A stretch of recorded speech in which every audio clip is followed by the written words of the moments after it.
Admiral Jiho stood perfectly still in the center of the Galactic Council chambers.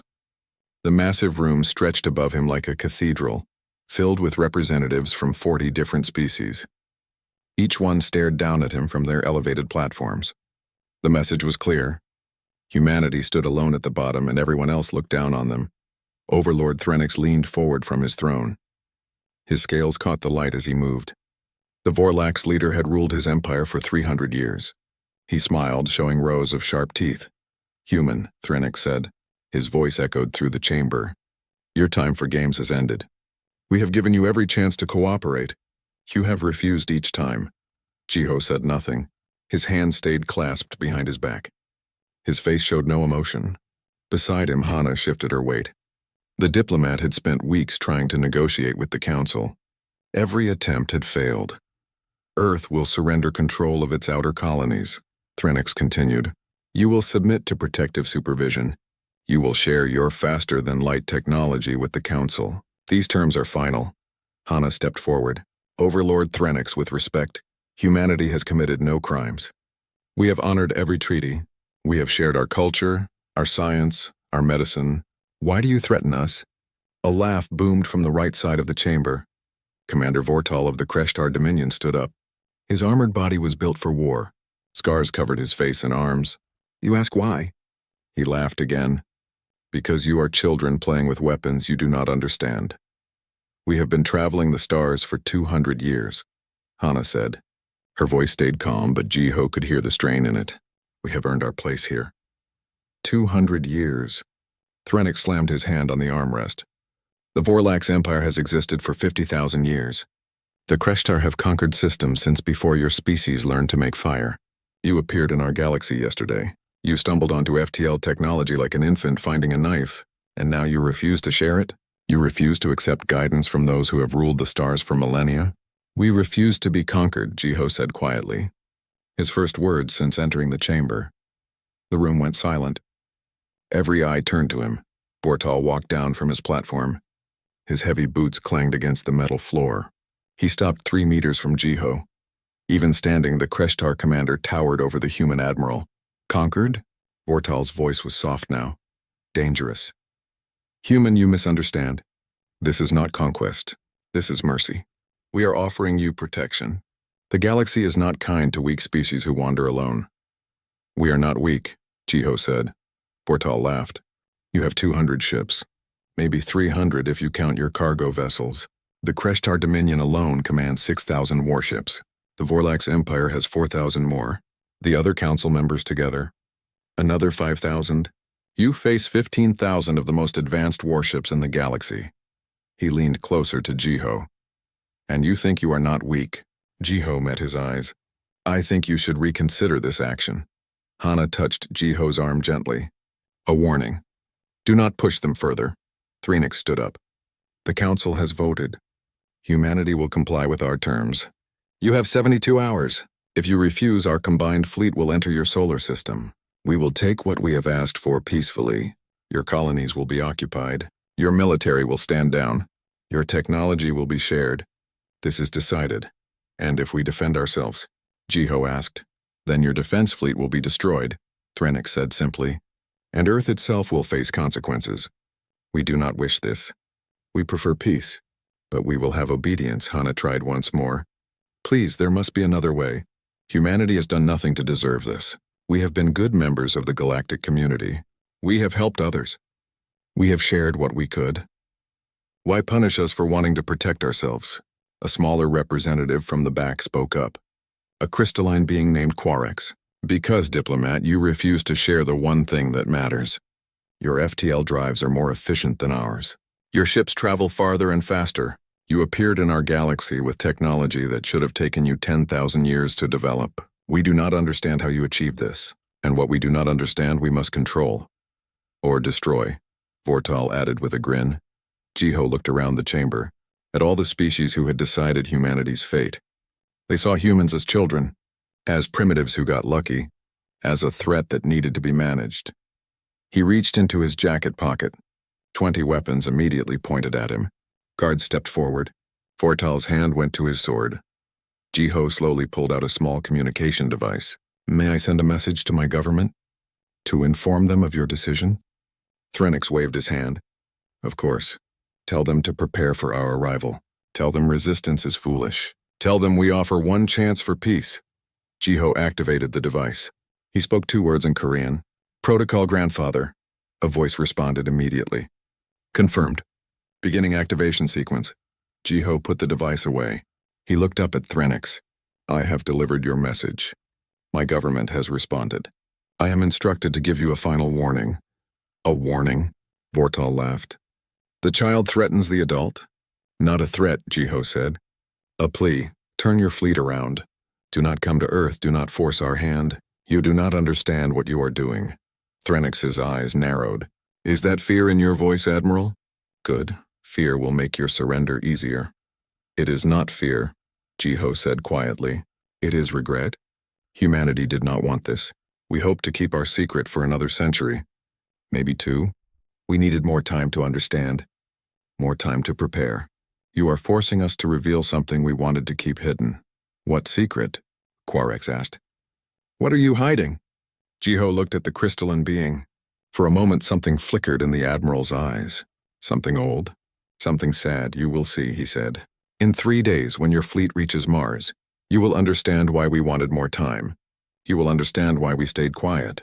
You will understand what humanity truly is. Vortal grabbed Jiho by the collar. Speak clearly, human. Let him go, Hana said sharply. Guards pulled Vortal back. The Kreshtar commander glared at Jiho. Your tricks will not save you. No tricks, Jiho said. He straightened his collar. You have made your choice. We tried to warn you. What happens next is not our fault. Threnix stood. This council is adjourned. Admiral Jiho, you and your diplomat will return to Earth. Deliver our terms. In 72 hours our fleet arrives. Prepare your people for occupation. Jiho and Hana walked toward the exit. The council members watched them go. Most looked satisfied. Some looked eager for the coming conquest. None looked worried. At the door, Jiho stopped. He turned back one last time. You should have asked us about our history, he said. You should have asked us where we really came from. You assumed we were new to the stars. You were wrong. He left before anyone could respond. In the chamber, the council members looked at each other. Quarex spoke first. What did he mean by that? Threnix waved dismissively. Desperate words. Humans are masters of bluffing. They hope to frighten us into backing down. It will not work, Vortal grinned. In 3 days we will break their spirit, and then we will take everything they have. The council agreed. The fleet would leave within hours. In 3 days humanity would kneel. None of them knew that humanity had been waiting for this moment. Preparing for it. Dreading it. Deep beneath Earth's Pacific Ocean, ancient machines began to wake up. President Yuna stood in the command center deep beneath Seoul. Around her, dozens of screens showed the approaching council fleet. 15,000 warships moving in formation toward Earth. They would arrive in less than 48 hours now. They really came, Taman said quietly. The chief of historical military assets stood beside her, his old hands gripping the edge of the console. I hoped they would see reason. They saw us as children, Yuna replied. Children do not get to choose their fate. Admiral Jiho entered the command center. He looked tired. The meeting at the council had drained him. Hana followed close behind. Did you deliver the message? Yuna asked. Yes, Madam President. Protocol grandfather is active. Yuna nodded slowly. She looked at the screens again. 200 years. We hid the truth for 200 years. I hoped we would have more time. Time for what? Hana asked. She had not been told everything. Few people had. What is Protocol grandfather? Yuna turned to her. Come with me. Both of you. It is time you understood what humanity has been protecting. They took an elevator down past the government levels, past the military bunkers, past the emergency shelters. The elevator kept going. 5 minutes of descent, then 10. Hana's ears popped from the pressure change. Where are we going? She asked. To meet our ancestors, Taman said. The elevator stopped. The doors opened onto a cavern so vast that Hana could not see the far wall. Lights stretched into the distance like stars. And between the lights she saw shapes. Massive shapes. What is this place? She whispered. We call it the Vault, Yuna said. We found it 200 years ago. A mining team drilling in the Pacific Ocean. They went deep. deeper than anyone had gone before, and they found this. They walked along a metal platform. Below them, Hana could see the shapes more clearly now. They were ships, enormous ships. Each one was the size of a mountain. These are not ours, Hana said. Where did they come from? They are ours, Jiho said. Just not from our time. Taemin led them to a viewing window. Beyond the glass, workers moved around one of the ships. They looked like ants compared to its size. The ship's hull was dark gray, almost black. It looked old, ancient, but also impossibly advanced. 5 million years ago, Taemin began, humanity ruled the galaxy. Not this humanity. Our ancestors. The first human empire. Hana stared at him. That is impossible. 5 million years ago, humans were barely walking upright on Earth. No, Yuna said. 5 million years ago, humans traveled between stars. They built wonders we cannot imagine. They were the most powerful species the galaxy had ever seen. These ships are proof. She pointed at the vessel beyond the window. That ship is called the Eternal Dawn. It is one of 12 we found here. We believe there are more, many more, hidden in vaults like this around the solar system. But what happened to them? Hana asked. The First Empire. Where did they go? We do not know, Taemin admitted. The records we found are incomplete. The First Empire did not fall to war. They did not collapse from plague or disaster. They simply left, or evolved into something else, or ascended to another form of existence. The records speak of a choice they made, a decision to give up their power and move beyond physical form. But they left these ships behind, Jiho added, sealed in vaults, protected by systems that lasted millions of years. They left them for us, their children, the new humanity that would one day rise again. Hana leaned against the window. Her mind struggled to accept this. You have known about this for 200 years? Why keep it secret? Because we were not ready, Yuna said. These ships are not just weapons. They are godlike in their power. The First Empire built them at the height of their civilization. They use technologies we still do not fully understand. If we had revealed them too soon, what do you think would have happened? Hana closed her eyes. War. Every species would want them, or want to destroy them. Yes, Yuna said. So we hid them. We studied them in secret. We learned what we could. We spent 200 years trying to understand what our ancestors left for us, and we hoped we would never need to use them. A woman in a work suit approached. Sora was the lead engineer for the vault. She had spent 20 years of her life working on these ancient ships. Madam President, Sora said, the activation sequence is complete. The Eternal Dawn is ready. So are the other 11 ships. We can launch whenever you give the order. Yuna looked at the ship. How many crew members does it need? Each ship needs about 30 people to operate, Sora replied. The First Empire built them with incredible automation. Most systems run themselves. Our people are really just there to make decisions and oversee operations. And the weapons? Sora hesitated. Madam President, we have only unlocked basic defensive systems. The offensive capabilities are still encrypted. We have been trying to break those codes for decades. We believe the First Empire did not want their weapons used casually. Can we defend Earth without them? Jiho asked. The shields alone could protect our entire solar system, Sora said. One ship could shield all of Earth, the Council fleet would not be able to touch us. But they would keep trying, Taemin said. They would call for reinforcements. Eventually, they would bring enough firepower to crack even these shields. And then what? No, if we reveal these ships, we must do more than hide behind them. We must make a statement. Yuna turned to him. What kind of statement? The kind that ensures no one threatens humanity ever again, Taemin said. His voice was hard. These ships were built to dominate the galaxy. The First Empire used them to keep peace, to protect the weak, to stop conflicts before they began. We can do the same. Without killing anyone, Hana said quickly. Please tell me we can do this without killing anyone. Sora nodded. The defensive systems alone are incredibly powerful. We can disable their ships, shut down their weapons, make their fleet helpless without harming a single living being. The First Empire was not cruel. They were just unstoppable. Yuna made her decision. Begin the launch sequence. Bring all 12 ships online. Choose your best crews. In 48 hours, the Council fleet will arrive. We will meet them. What if they surrender when they see the ships? Hana asked. They will not, Jiho said. They will attack first. They are too proud to back down without seeing proof of our power. We must be ready to demonstrate what these ships can do. Sora bowed and walked away quickly. Alarms began sounding throughout the vault. Workers rushed to their stations. The massive bay doors at the far end of the cavern began to open. Ocean water rushed in, controlled by force fields that kept it away from the ships. The Eternal Dawn's lights came on. Running lights traced patterns along its hull. The ship was 50 kilometers long. It looked like a blade, beautiful and terrible. "I need to address the world," Yuna said. "They deserve to know what is coming." "What will you tell them?" Hana asked. "The truth," Yuna replied, "that humanity is older than we knew, that our ancestors left us a gift, that we hid it because we were not ready, and that now because the galaxy forces our hand we must reveal who we truly are." They returned to the command center. Yuna prepared her speech. Around the world, people looked up at the sky. They knew the Council fleet was coming. They knew war was imminent. Their small defense fleet of 200 ships waited near Mars. Everyone knew it was not enough. But deep in the Pacific Ocean, ancient machines came to life. Water drained from massive chambers.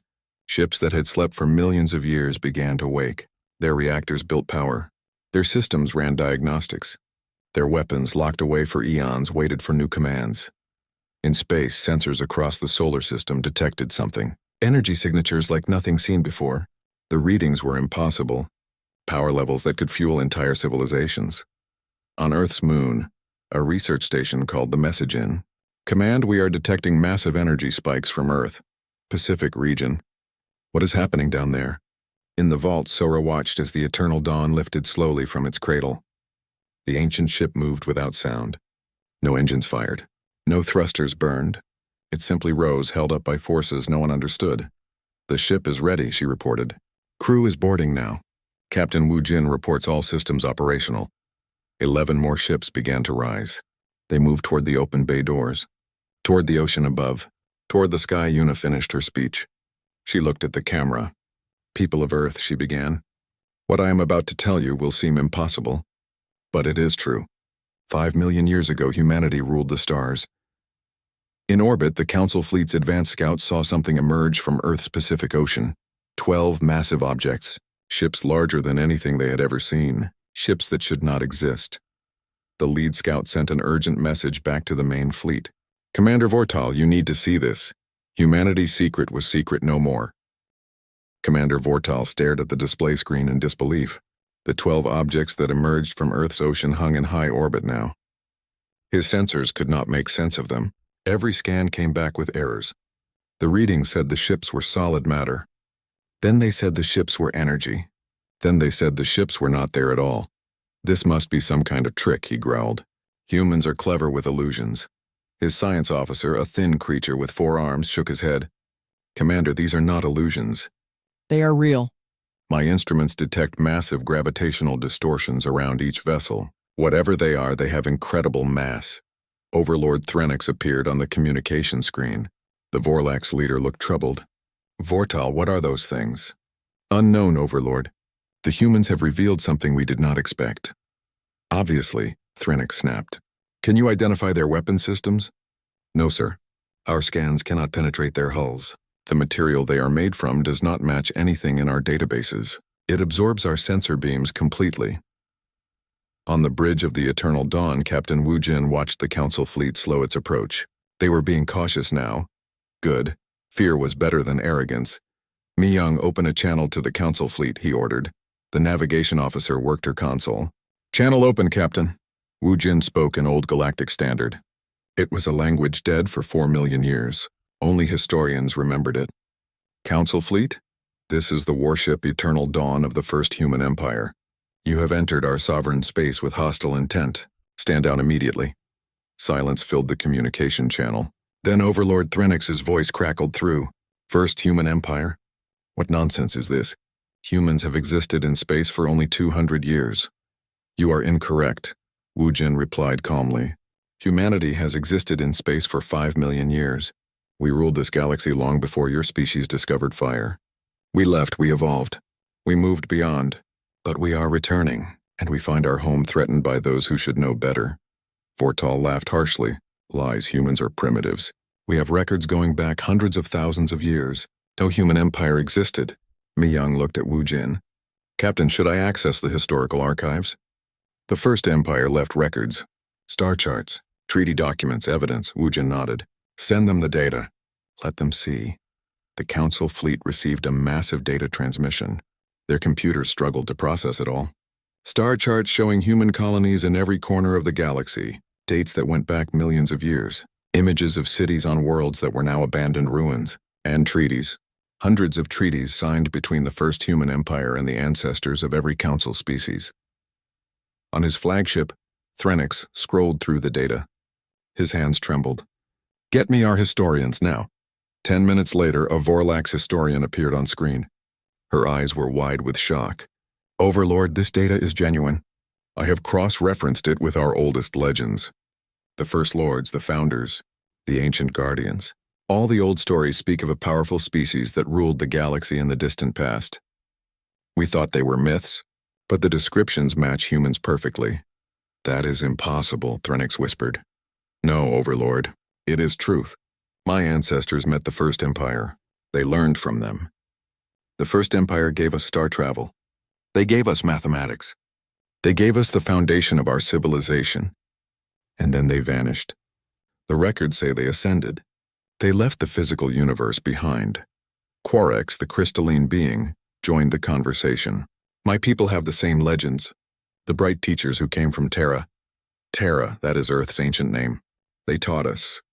They protected us. And then they disappeared. Vortal refused to believe it.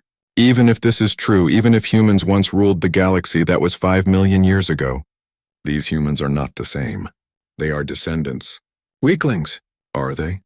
Quarex asked quietly. Look at those ships, Commander. Look at what they built, or what they inherited. Does it matter which? On the Eternal Dawn, Mi Young studied the ancient star charts. Captain, these maps show human settlements everywhere. Mars was a garden world. Venus had floating cities. Europa had research stations beneath the ice. And across the galaxy, thousands of human colonies. What happened to them all? The records are unclear, Wujin replied. But the evidence suggests our ancestors did not die. They chose to leave. They evolved into something beyond physical form. They became beings of pure energy, or they entered another dimension. The records call it the Ascension. And they left these ships for us? Yes, as a gift, and as a warning. They knew that one day new humans would rise. Modern humanity. Us. They wanted us to have the tools to protect ourselves. But they encrypted the weapons. They made sure we could not use them easily. They wanted us to learn wisdom before we learned war. Hyunwoo, the tactical officer, spoke up. Captain, the Council fleet is moving again. They are forming attack formation. Wujin sighed. They still do not believe. Or they do not care. Vortal's voice boomed across the channel. Humans, your tricks will not save you. Your ancestors may have been powerful, but you are not them. You have had these ships for only 200 years.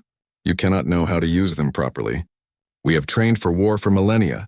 Commander, Wujin said calmly, you are making a mistake. The only mistake is yours. Attack!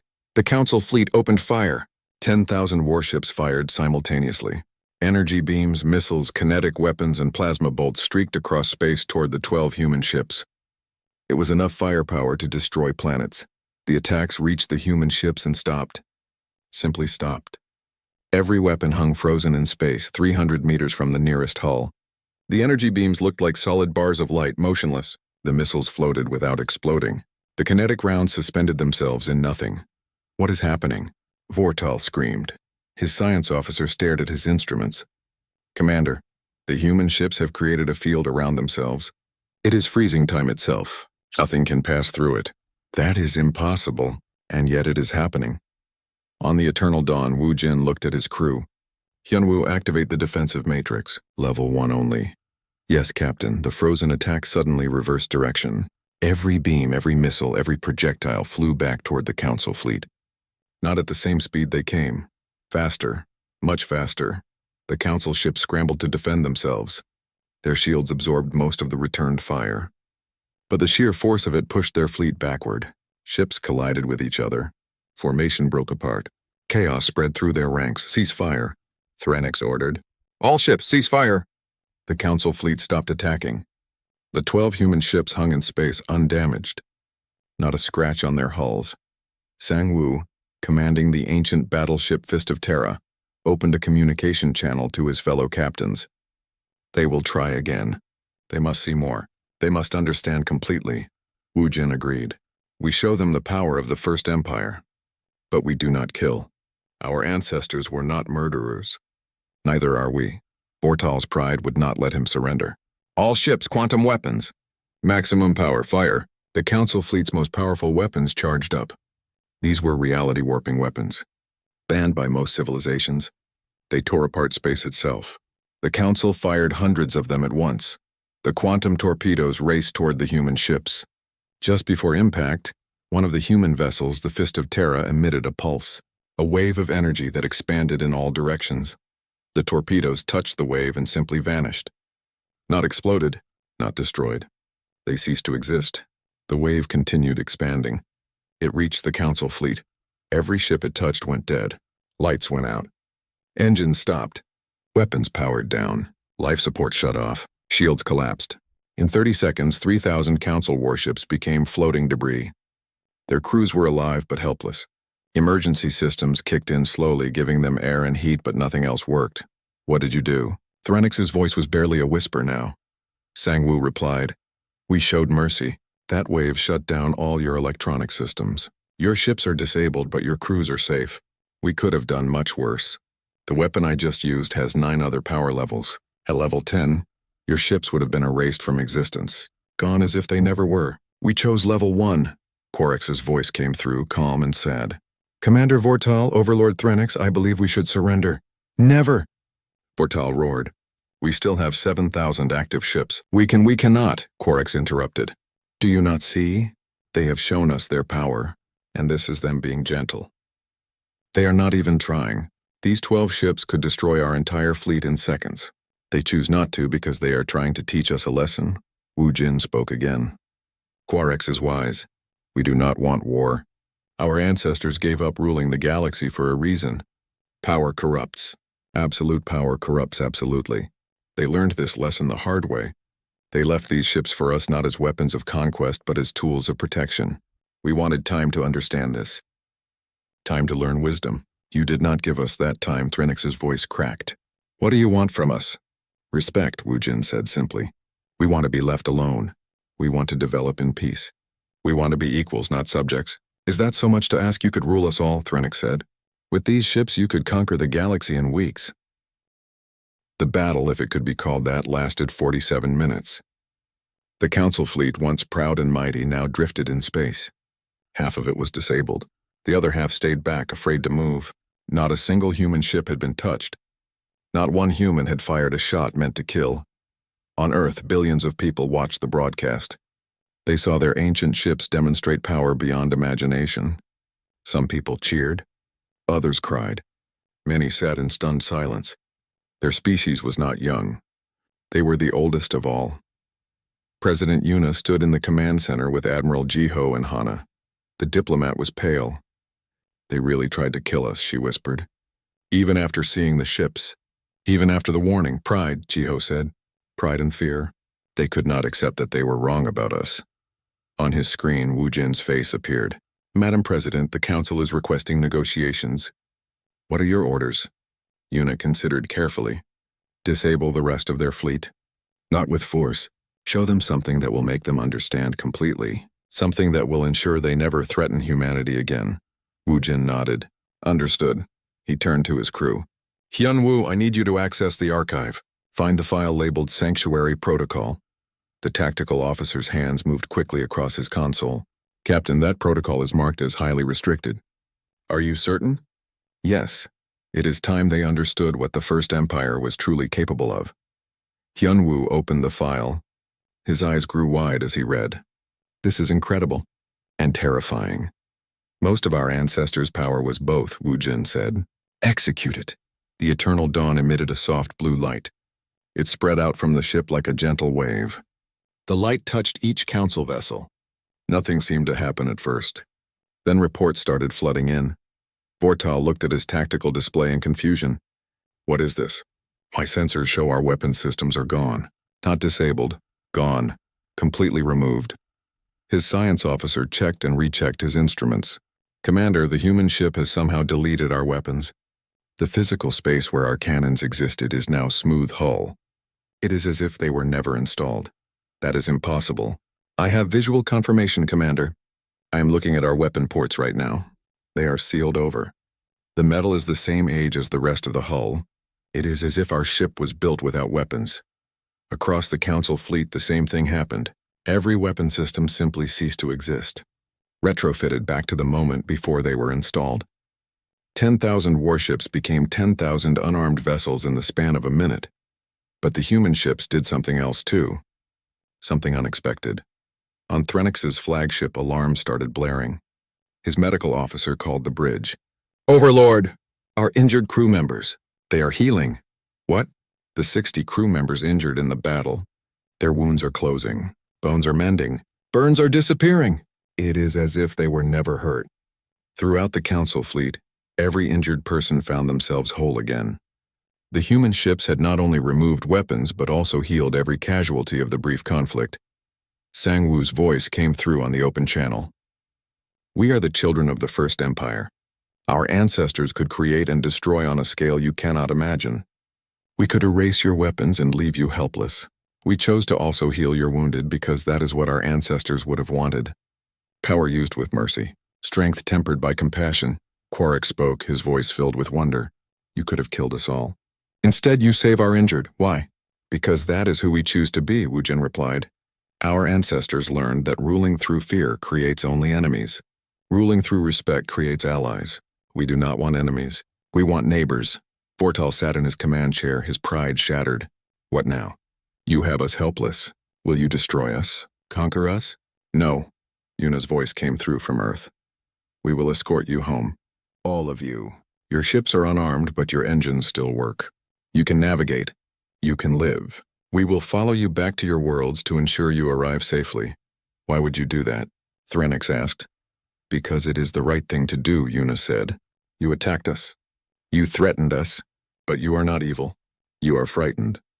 You saw humanity as a threat because you did not understand us. Now you do. Let us not be enemies." Jiho stepped forward. "Council members, listen carefully. What you have seen today is only a fraction of what these ships can do. We have activated perhaps 5% of their capabilities. The weapon systems are still mostly locked. We cannot access them fully even if we wanted to. The First Empire made sure of that. They did not want their descendants to have access to godlike power unless we truly needed it." He paused, letting that sink in. "But what you have seen today is enough. These 12 ships could protect Earth from any threat in the known galaxy. We have 144 more ships waiting in vaults across our solar system. Ships we have not even begun to restore. And our instruments suggest there may be more vaults on other worlds. Worlds the First Empire settled millions of years ago. The Council members absorbed this information in silence. Humanity does not want war," Jiho continued. "We do not want to conquer.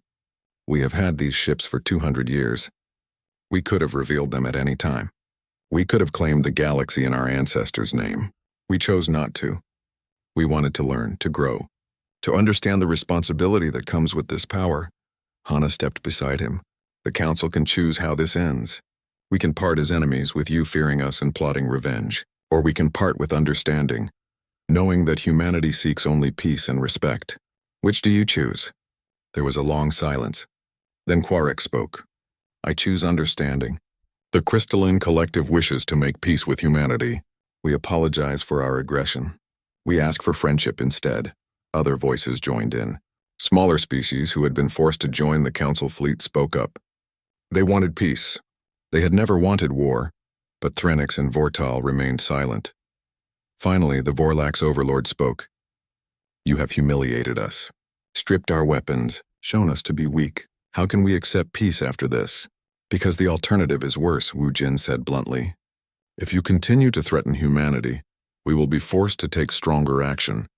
We do not want that, but we will protect our people. Would you prefer we erase your fleets from existence? We can do that. One of these ships could create a field that sends your entire fleet forward in time 10,000 years. You would emerge in the future. Everyone you know long dead, your empires turn to dust. Is that what you want?" "You would not dare," Vortal growled.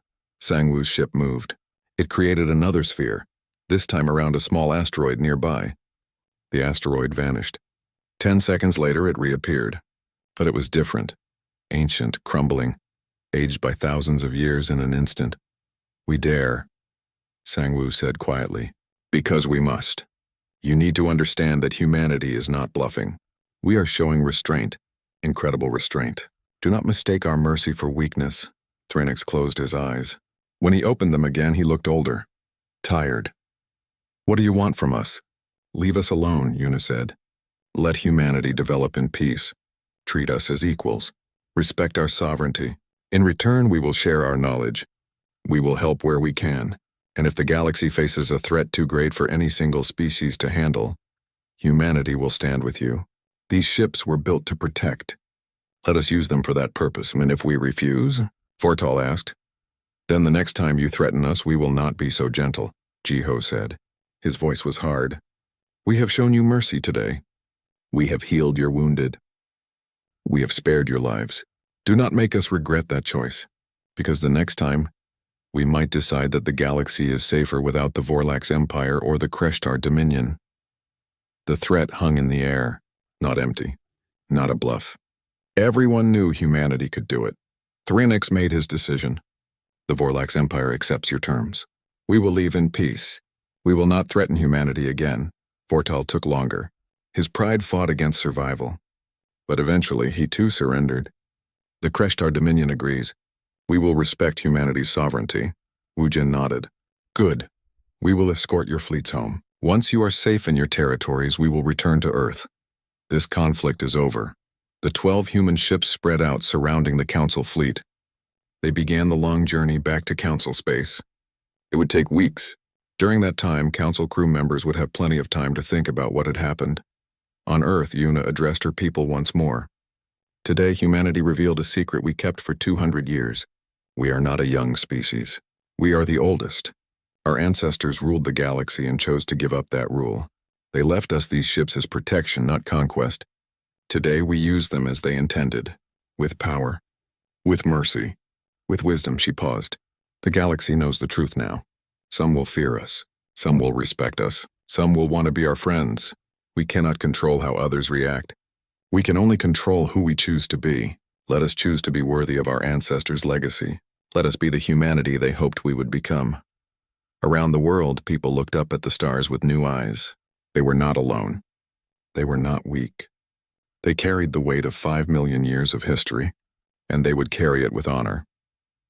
In space, the ancient ships guided the Council fleet home, silent, powerful, waiting. 3 weeks passed. The galaxy changed in that time. Every species looked at their history books with new eyes. Archaeologists rushed to ancient sites, searching for evidence of the first human empire. They found it everywhere. On the Vorlax homeworld, researchers discovered ruins beneath their oldest city. Human architecture, human writing, human technology. The legends were true. Humanity had been there millions of years ago. The Kreshtar Dominion found similar ruins on 6 of their colony worlds. Each site showed the same pattern. Humans had lived there once, taught the primitive Kreshtar, given them tools and knowledge, then vanished, leaving the Kreshtar to develop on their own. Every Council species discovered the same truth. The first empire had touched them all, guided them all, protected them all, and then let them go, allowing them to grow without interference. The Galactic Council chambers looked different now. The platforms had been rearranged. A new section was added at the center, elevated above all others. It sat empty, waiting. President Yuna stood before the Council. This time she was not at the bottom looking up. She stood at their level. Admiral Jiho and Hana flanked her. Behind them, the 12 captains of the ancient warships waited in dress uniforms. Overlord Threnix stood at his platform. He looked diminished somehow, smaller. President Yuna, he began. The Council has deliberated. We have examined the evidence. We have consulted our historians. We have verified the truth of humanity's claims. We acknowledge that we were wrong. He bowed his head. For a Vorlax, this was extraordinary. They never bowed. We offer our formal apology. We threatened you. We attacked you. We dismissed your warnings. You had every right to destroy us. Instead, you showed mercy. For this we are grateful. Quark spoke next. The Crystalline Collective proposes that humanity be given leadership of the Council. You are the oldest species, the most powerful, the most deserving. We offer you the throne. Murmurs of agreement spread through the chamber. Species after species voiced their support. They wanted humanity to rule, to lead, to protect them as the first empire once had. Yuna listened to them all. Then she raised her hand for silence. No, she said simply. The chamber erupted in surprise. Threnix looked confused. You refuse leadership? I do, Yuna replied. Our ancestors gave up ruling the galaxy for a reason. Power corrupts. They learned this truth the hard way. Over millions of years, they grew distant from other species. They began to see themselves as gods. They made decisions for everyone, believing they knew best. They were not evil, but they were not right either. She looked around the chamber at all the watching faces. The First Empire realized their mistake too late. They had created a galaxy dependent on them. Species that could not make decisions without human guidance. It was not healthy. It was not right. So they made a choice. They would ascend to a higher form of existence. They would leave the galaxy to develop without them. They hoped that in their absence all species would learn to stand on their own. Hana stepped forward. Humanity does not want to rule. We want to participate. We want to be equals. Yes, we have powerful ships. Yes, we carry an ancient legacy. But that does not make us better than you. It makes us responsible. Responsible to use our power wisely. Not to dominate, but to protect. Fortal, still struggling with his wounded pride, spoke up. Then what do you propose? You have the power. You have the right. If you do not lead, what will you do? Admiral Jiho answered. We will be guardians. Not rulers. Not masters, guardians. When threats emerge that no single species can handle, we will help. When conflicts threaten to destroy worlds, we will mediate. When the innocent need protection, we will provide it. But we will not make your laws. We will not dictate your choices. We will not interfere in your development. Wu Jin, standing in his dress uniform, added his voice. 10 of the ancient warships will patrol the galaxy. They will watch for dangers, pirates, warlords, extinction-level threats. They will respond when needed. The other 2 will remain at Earth, protecting our home. This is our offer. Take it or leave it. Threnix considered this. And if we have disputes? If the Vorlax Empire and the Kreshtar Dominion come into conflict? Will you intervene? Only if you ask us to, Yuna said. And only if innocent lives are at stake. If you want to argue over territory or resources, that is your business. But if you want to wage war that will kill billions, we will stop you. Not by choosing sides, but by making war impossible. How? Vortal demanded. Sangwoo smiled grimly. Captain Wu Jin demonstrated during our battle. Our ships can disable yours without harming your crews. If 2 council species go to war, we will disarm both fleets. Neither will be able to fight. You will be forced to negotiate. We will not choose winners. We will simply prevent the killing. Quarix's crystalline body shimmered with what might have been approval. A wise approach. You give us freedom but prevent us from destroying ourselves. The First Empire would be proud. Maybe, Yuna said quietly. Or maybe they would say we should let species make their own mistakes. We do not know. We can only do what we think is right. Sora, the chief engineer, had accompanied the delegation. She now stepped forward with a data pad. Council members, we have another revelation. While studying the ancient ships, we discovered something. The First Empire did not just leave weapons. They left gifts. She activated a hologram. It showed a massive structure buried beneath Europa's ice. This is a medical facility. First Empire technology. It can cure almost any disease. Regrow limbs. Reverse aging. We found it 3 days ago. We believe there are more scattered across the galaxy. Another hologram appeared. This one showed a device of incredible complexity. This is an atmospheric processor. It can terraform a dead world into a living paradise in 50 years. The First Empire left 12 of them hidden in our solar system. More images, educational centers, power generators, agricultural systems, construction tools. All of them ancient. All of them incredibly advanced. Our ancestors did not just leave us weapons, Sora said. They left us the means to build a better galaxy, medical technology to end suffering, terraforming to create new worlds, education systems to share knowledge. They hoped we would find these gifts and share them. She looked at the council. And that is what humanity proposes. We will share these discoveries, all of them, freely. Every species will have access to First Empire medicine, to their technology. To their knowledge, not as a gift from rulers to subjects, but as a gift from the past to the future. The chamber fell silent. This was unexpected. Humanity could have kept these discoveries secret, used them to make Earth paradise while the rest of the galaxy suffered. Instead, they offered to share. Threnix spoke, his voice thick with emotion. Why? Why share? You owe us nothing. We attacked you. We threatened you. Why give us anything? Una smiled sadly. Because that is what our ancestors would have wanted. They made mistakes.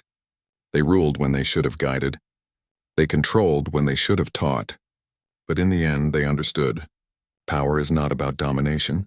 It is about responsibility. We have inherited their power. We will not inherit their mistakes. Hana pulled out a document. We have drafted a new treaty, the Accord of First Memory. It establishes humanity's role as guardians. It promises that we will share First Empire technology with all Council species. It guarantees that we will not interfere in your internal affairs. It commits us to protect the galaxy from existential threats, and it ensures that we will never claim rulership over any species but ourselves. She held it up. Any species that signs this accord will have humanity as allies, not as masters, as friends, as protectors when needed, as neighbors always. Quarex did not hesitate. The crystalline collective signs. One by one, species stepped forward to sign. Small species, oppressed species, those who had been forced to follow the Council's ultimatum against their wishes. They signed eagerly, grateful for humanity's protection. The larger empires took longer. Threnix discussed with his advisors. Vortal argued with his generals. But eventually they too signed. Pride was one thing, survival was another, and having humanity as an ally was better than having them as an enemy. 3 weeks after the confrontation, every Council species had signed the Accord of First Memory. A new era began. Taman stood in the vault beneath the Pacific Ocean, watching workers examine the other ancient ships. We found 2 more vaults, he told Una over the communication link. One on Mars, one on Saturn's moon Titan. Each contains dozens of ships. And not just warships, transport vessels, science ships, medical craft. The First Empire left us everything we need. They believed in us, Una said. Millions of years before we existed, they believed their descendants would be worthy of this legacy. We must prove them right on the bridge of the eternal dawn. Wu Jin prepared for departure. His ship would patrol the outer rim of the galaxy for the next year. Watching, protecting, guarding, Mi Young plotted their course. Captain, the star charts show former First Empire colonies in this region, abandoned 5 million years ago. Should we investigate? No, Wu Jin said. Let the past rest. We honor it by building a better future, not by living in it. He looked at his crew. Young humans carrying the weight of ancient history. Our ancestors ruled the galaxy and found it hollow. They had power but lost themselves. We have been given a second chance.